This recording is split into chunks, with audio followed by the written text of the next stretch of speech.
नमस्कार विद्यार्थी मित्रांनो. आज आपण absorption of water by roots from soil या कंटेंटवर आज आपण सविस्तर चर्चा करणार आहोत. यामध्ये आपण बघू शकतो या ठिकाणी की वॉटर ज्यावेळेस रूट कडनं ऍब्सॉर्ब केले जातात फ्रॉम द सॉइल्स, त्या ठिकाणी कशा पद्धतीचे मेकॅनिझम होत असतात, त्या ठिकाणी कशा पद्धतीनं प्रोसेस होत असते, ह्या फिजिओलॉजिकल प्रोसेसेस आपण स्टेप बाय स्टेप चर्चा करणार आहोत. Absorption of water from soil is take place by help of three physical processes. त्यामध्ये एक फिजिकल प्रोसेसेस आहे इम्बिबिशन, दुसरी आहे डिफ्युजन आणि तिसरी आहे ऑस्मॉसिस. तर विद्यार्थी मित्रांनो, ह्या ठिकाणी वॉटर ज्यावेळेस रूट कडनं ऍब्सॉर्ब केले जातं फ्रॉम दी सॉइल, तेव्हा त्या रूटच्या मध्ये म्हणजे त्या एंटायर प्लांट मध्ये अशा पद्धतीनं काही फिजिओलॉजिकल प्रोसेस ऍक्टिव्हेटेड होतात आणि त्यामुळं हे वॉटर सॉइल मधून त्या प्लांट मध्ये ऍब्सॉर्ब केलं जात असतं. त्यामध्ये महत्वाचा इम्पॉर्टंट रोल हा रूट परफॉर्म्स करत असतो. त्यामध्ये इम्बिबिशन आपण बघूया की ही एक पहिली फिजियोलॉजिकल प्रोसेस है और इस फिजियोलॉजिकल प्रोसेस में हम देखेंगे व्हाट हैपन्स.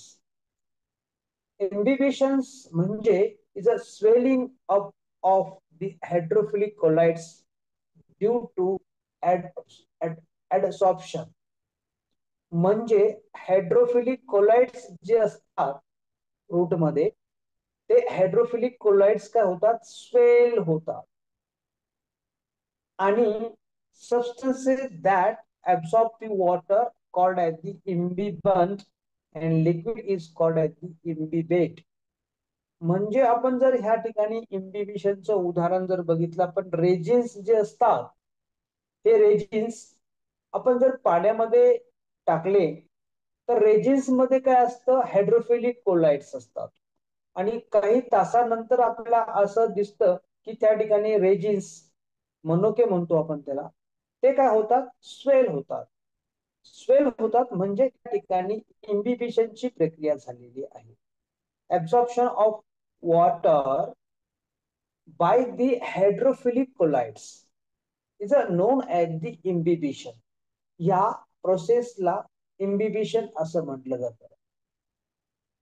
ऍक्च्युली इम्बिबिशन जी प्रक्रिया आहे ही जेव्हा हायड्रोफिलिक कोलाइड्स त्याच्यामध्ये असतात आणि हे हायड्रोफिलिक कोलाइड्स ज्यावेळेस त्या ठिकाणी प्रेझेंट आहेत आणि ते वॉटरला काय करतात, ऍब्सॉर्ब करतात, तेव्हा त्या प्रोसेसला काय म्हणतात, due to the adsorption substances that absorb the water is called as the ambibant. ह्या ठिकाणी ambibant कोण आहे, हायड्रोफिलिक कोलाइड्स आहे. ambibant is a hydrophilic colloids and so that is the a physiological process. परीक्षेमध्ये 3 मार्कासाठी प्रश्न विचारला जाऊ शकतो की describe the physiological processes in regards to the absorption of water from the soil. तर या ठिकाणी पहिलं आपण बघितलं. दुसरं आहे डिफ्युजन. ही जी डिफ्युजनची प्रक्रिया आहे, डिफ्युजन मध्ये होतं काय की ज्यावेळेस मोमेंट ऑफ आयॉन्स, डिफ्युजनचा अर्थ काय होतो की ज्यावेळेस higher concentration to the region of the lower concentration, जेव्हा मोमेंट असतील किंवा त्या ठिकाणी आयॉन्स असतील किंवा सबस्टन्सेस असतील किंवा मॉलिक्युल्स असतील, जेव्हा ते हायर कॉन्सन्ट्रेशन मधून लोअर कॉन्सन्ट्रेशन कडे जेव्हा त्यांचं डिस्पर्स होतं, डिफ्युजनचा अर्थच असा होतो की डिस्पर्स होणे. movement of ions, atoms, molecules of substances from the region of their higher concentration to the region of their lower concentration. म्हणजे ज्यावेळेस वॉटर म्हणजे डिफिशियंट म्हणजे ज्यावेळेस प्लांट मध्ये वॉटरची कमतरता असते तेव्हा त्या ठिकाणी त्याचं काय आहे की वॉटरचं कॉन्सन्ट्रेशन तिथं कमी झालेलं आहे आणि बाहेर सराउंडिंग मध्ये सॉइल मध्ये वॉटर जास्त आहे त्या ठिकाणी काय होईल हे water moment of ions atoms molecules of substances from the region of their higher concentration to the region of their lower concentration.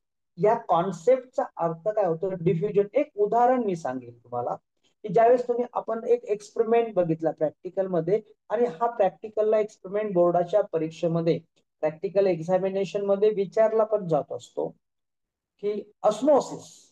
Osmosis म्हणजेच त्या ठिकाणी की हा एक ऑस्मोसिसचाच एक प्रकार आहे डिफ्युजन की ज्यावेळेस आपण एक दुसरं उदाहरण एक सांगू शकतो की जेव्हा एखाद्या विद्यार्थ्यांना परफ्युम्स लावला असेल सपोज टीचरनं परफ्युम्स लावला बाकी कोणीही परफ्युम्स लावलेला नाहीये त्या ठिकाणी हा परफ्युमचा स्मेल विद्यार्थ्या शेवटच्या विद्यार्थ्यापर्यंत वर्गामध्ये ज्यावेळेस आपण क्लासरूम मध्ये ज्यावेळेस हा स्मेल सर्वत्र पसरतो याचा अर्थ काय होतो की हाय कॉन्सन्ट्रेशन जे परफ्युम्स टीचरने लावलेला असतो तोच परफ्युमचा स्मेल विद्यार्थ्यापर्यंत शेवटच्या विद्यार्थ्यापर्यंत त्या प्रिमायसेस मध्ये त्या क्लासरूम मध्ये स्प्रेड होतो डिस्पर्स होतो असाच अर्थ असा होतो की डिफ्युजन म्हणजेच त्याला हे वॉटर जे असतं moment of ions atoms molecule of a substances from the region of their higher concentration to the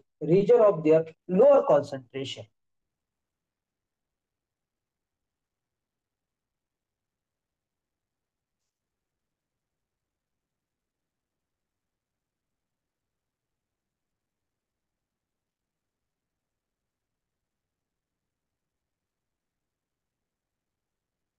So this is known as the diffusion.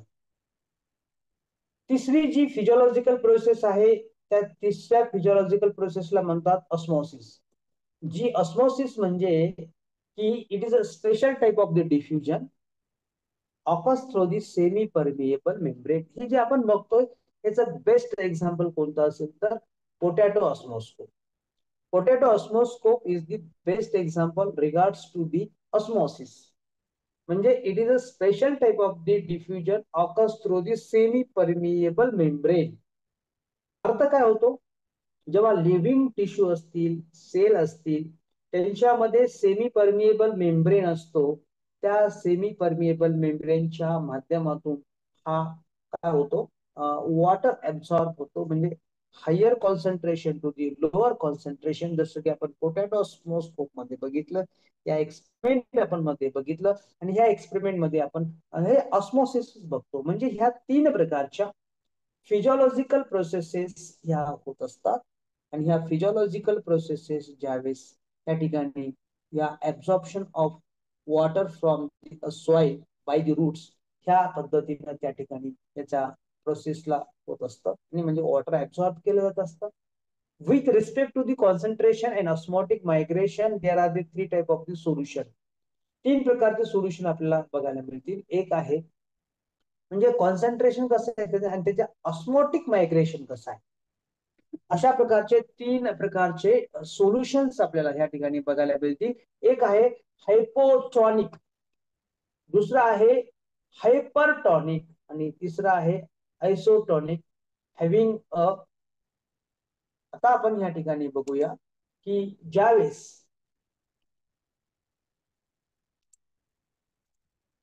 आता ह्या ठिकाणी बघा पहिला आहे हायपोटॉनिक. आपण जर okay हायपोटॉनिक or the strong solvent having a low osmotic concentration. म्हणजे low osmotic concentration म्हणजे काय त्यांच्यामध्ये ऑस्मोसिस होण्याचं लो कॉन्सन्ट्रेशन आहे त्याला हायपोटॉनिक म्हणतात. विथ सोल्युशन ऑस्मोसिस होत नाही होतंय तर very low having a low osmotic concentration. So this is the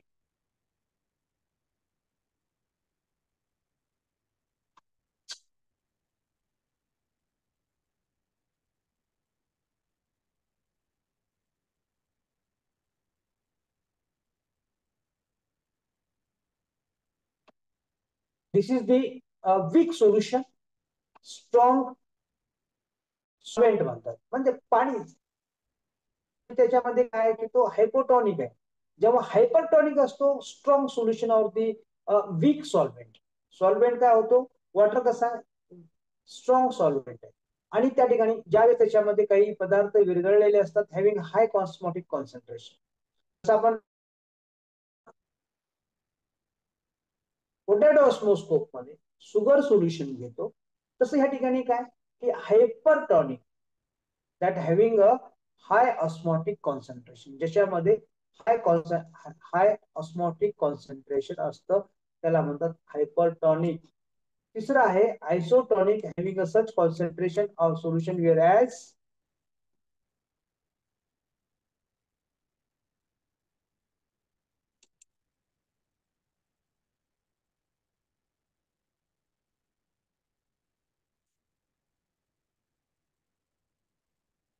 आता बघा या ठिकाणी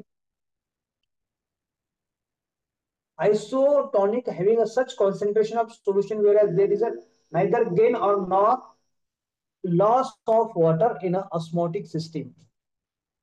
In other words, concentration outside and inside cell is the same.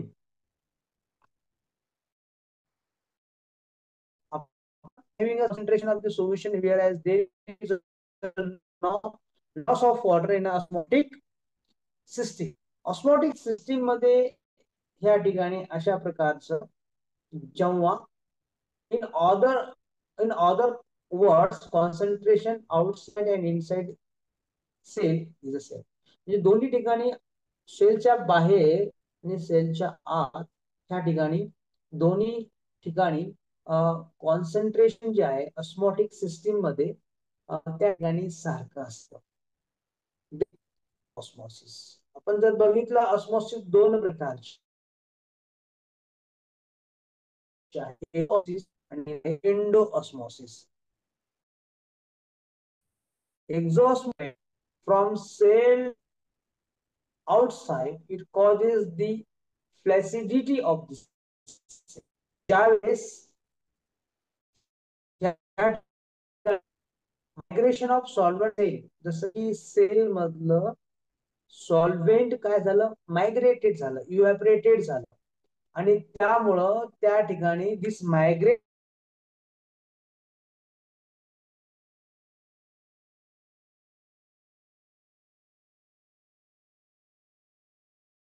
Solvent असेल, सॅप असेल, कॉन्सन्ट्रेट म्हणजे वॉटर असेल, it may be anything that will be evaporated.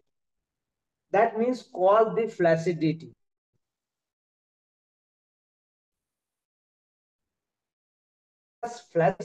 किंवा evaporated झालं किंवा migration of the solvent from the cell outside, this is cause the flaccidity of the cell. दुसरं उदाहरण आपण बघायला दुसरं टाइप्स आपण बघतो टाइप्स ऑफ द ऑस्मॉसिस मध्ये. तर ह्या ठिकाणी तुम्हाला लक्षामध्ये येईल की एंडोऑस्मोसिस, जसं की आपण बघितलं एंडोऑस्मोसिस आणि एक्झोऑस्मोसिस हे दोन प्रकारचे जे ऑस्मोसिस आहेत त्यामध्ये migration of the solvent into this cell cause the turgidity of the cell. ज्यावेळेस बाहेर सॉल्व्हेंट हे आतमध्ये migration of the solvent in this cell, सेलची काय होते टर्जिडिटी वाढते किंवा त्याला असं म्हटलं जातं that is a causes the turgidity of the cell. म्हणजे दोन गोष्टी लक्षात ठेवा, turgidity of the cell and flaccidity of cell. Flaccidity of the cell म्हणजे काय की लॉस ऑफ वॉटर, त्याला काय म्हटलं जातं लॉस ऑफ वॉटर म्हटलं जातं. Okay, now this is the loss of water due to the solvents. आपण जर बघितलं that is the inter the solvent into the cell, that is known as the turgidity. म्हणजे ज्यावेळेस त्या ठिकाणी आपण उदाहरण बघू शकतो किंवा ऑब्झर्वेशन करू शकतो. ज्यावेळेस उन्हाळ्यामध्ये प्लांटचे लीफ अतिशय हाय इंटेन्सिटी ऑफ लाईट मध्ये सुकले, त्या ठिकाणी त्याच्यामध्ये टवटवीतपणा आपल्याला दिसत. पण इव्हिनिंगला किंवा मॉर्निंगला जर आपण बघितलं तर त्याच्यामध्ये अतिशय टवटवीतपणा दिसतो. हाय इंटेन्सिटी लाईट मध्ये काय होतं, इव्हॅपोरेशन होतं. त्यामुळं त्यांच्यामध्ये काय होतं, causes of flaccidity of the cell, flaccid cell तयार होतात. म्हणजे त्याच्यामधलं वॉटरचं कंटेंट कमी झालेलं असतं. आणि जेव्हा वॉटर इनसाइड द सेल जातो तेव्हा त्याला इंडोऑस्मोसिस म्हणतात. That cause the turgidity of the cell. त्याला टर्जिडिटी ऑफ द सेल असं म्हटलं जातं. Now this is the turgidity increases the turgor pressure. Turgidity मध्ये काय होतं, टर्गर प्रेशर वाढतं. टर्जिडिटी म्हणजे ज्यावेळेस in content of the solvent inside the cell increase the turgor pressure TP of the cell. In a fully turgid cell, DP is 0. The DP is 0 असतो, and cell wall being thick and rigid exerts the counter pressure on the cell sap. This is called as the wall pressure. त्याला म्हणतात wall pressure. आता आपण जर बघितलं wall pressure on the cell sap, this is called the wall pressure, and fully turgid cell TP is equal to the wall pressure. म्हणजे टर्गल pressure म्हणजेच त्याला wall pressure असं म्हणतात. आपण जर बघितलं ऑस्मोटिक प्रेशर काय असतं, pressure exerted due to osmosis is known as the osmotic pressure. To stop the entry of solvent molecule into the cell, osmotic pressure required to opposite direction. आपण जर बघितलं DPD is equal to the OP minus TP. TP is equal to the WP म्हणजे wall pressure. अशा पद्धतीनं जेव्हा हे calculate आपण केलं की जेव्हा आता फॅसिलिटेड डिफ्युजन्स हे काय असतं की passive absorption of solvent when a mediated by a carrier is called as the facilitated diffusion. आणि ज्यावेळेस passive absorption of the solvents when mediated by a carrier, म्हणजे त्याला काय लागतं, कॅरियर लागतो, is facilitate the diffusion. आणि water potential काय असतं, a free energy of per molecules in a chemical system is called as the chemical potential. त्याला काय म्हणतात, केमिकल पोटेन्शियल म्हणतात. So free energy per molecule in a chemical system is called as the chemical potential. Chemical potential of water is called as the water potential. It is represented by the Greek letter PIS. Then water pressure, water potential of pure water is always 0. हे लक्षात ठेवा की water potential of pure water, pure वॉटरचं water potential हे always कसं असतं, 0 असतो. Factors affecting on the water absorption हे परीक्षेत विचारलं जात असतं की what are the factors affecting the water absorption. What are the factors are affecting the water absorption? Presence of capillary water is essential. म्हणजे capillary water is essential. Rate of water absorption is a maximum at a soil temperature between the 200 to 300. म्हणजे soil temperature तिथं लागतं. हा rate of water absorption is a maximum.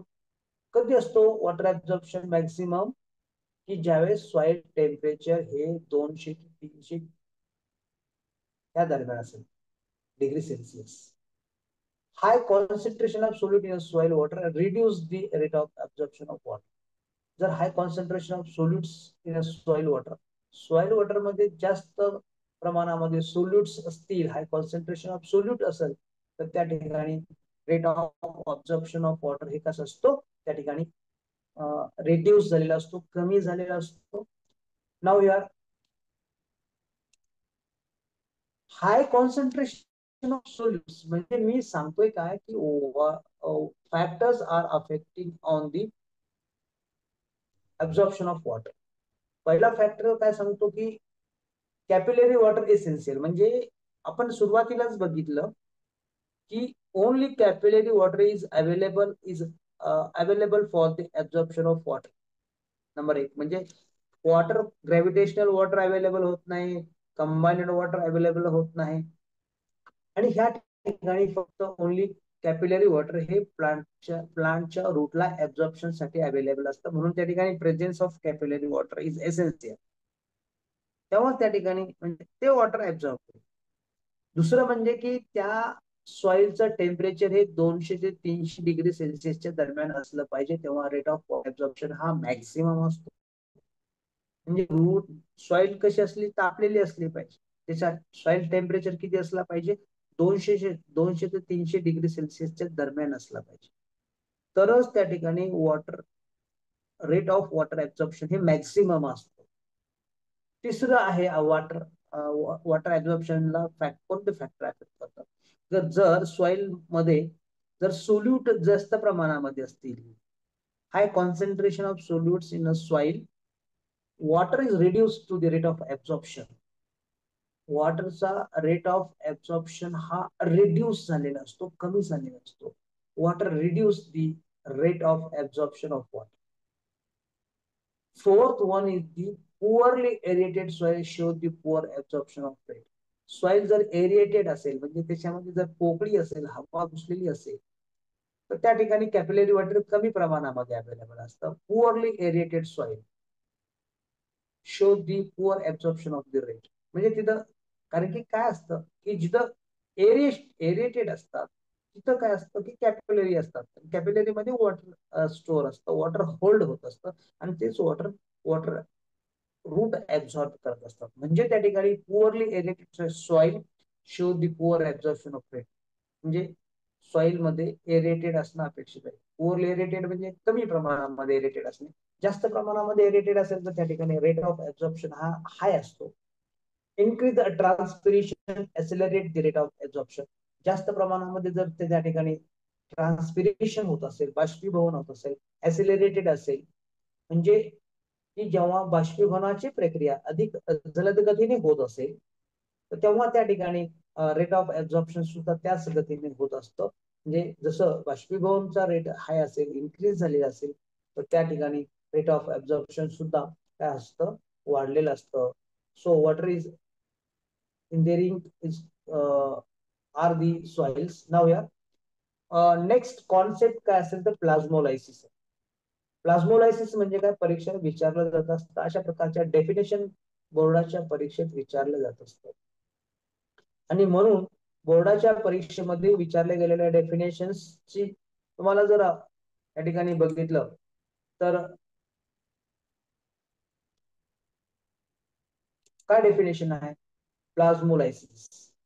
प्लाझ्मोलायसिस म्हणजे आणि डिप्लाझ्मोलायसिस हे दोन प्रक्रिया, दोन कॉन्सेप्ट आपल्याला परीक्षेत विचारले जातात आणि पुष्कळ वेळा परीक्षेत विचारलेलं सुद्धा आहे की प्लाझ्मोलायसिस म्हणजे काय आणि डिप्लाझ्मोलायसिस काय.